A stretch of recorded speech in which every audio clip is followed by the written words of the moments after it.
Здравствуйте, дорогие друзья! Сегодня у нас 9-й урок крымско-татарского языка. И тема сегодняшнего урока – айванлар – животные. Кик айванлар – дикие животные. Эф айванлар – домашние животные. Кик айванлар – орманда яшайлар. Дикие животные живут в лесу. Эф айванлар адамларнен яшайлар. Домашние животные живут с людьми. И у нас я тоже выписала незнакомые слова, такие как орман – лес, яшайлар – живут, адамлар – люди. Давайте повторим. Кик айванлар, эф айванлар, кик айванлар, орманда яшайлар. Эф айванлар адамларнен яшайлар.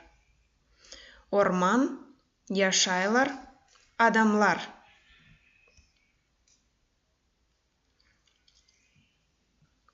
Мендеа эф айваны бар.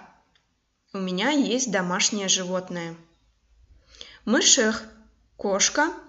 Обратите внимание, что в крымско-татарском языке жиши, пиши с буквы И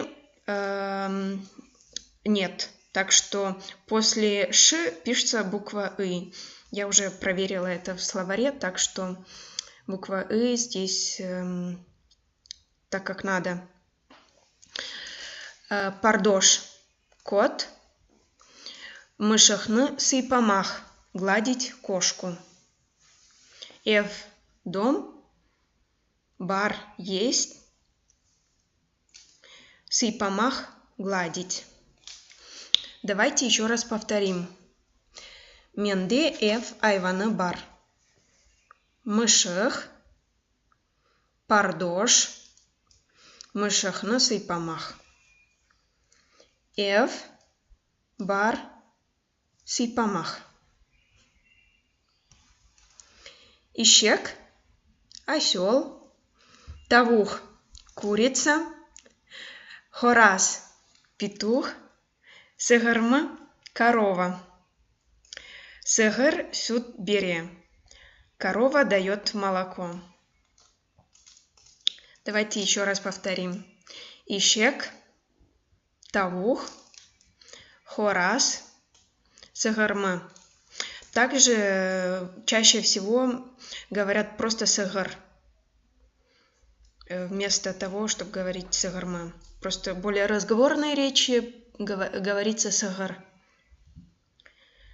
Сыгырмы, забыла написать, süt бере. Корова дает молоко. Ат – лошадь. Аюф – медведь. Хас – гусь. Хас – баласы – гусенок. Баласы – это как бы ребенок. И здесь, если дословно перевести, то ребенок гуся. Но в переводе просто как гусенок. Чочха – свинья. Ну все, на этом я заканчиваю сегодняшний урок крымско-татарского языка. Надеюсь, вам видео понравилось. Задавайте вопросы и пишите в комментариях, что вам нравится и что вам не нравится.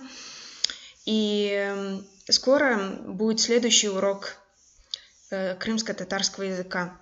Спасибо большое за просмотр. Сагулнас. Корюшкенже.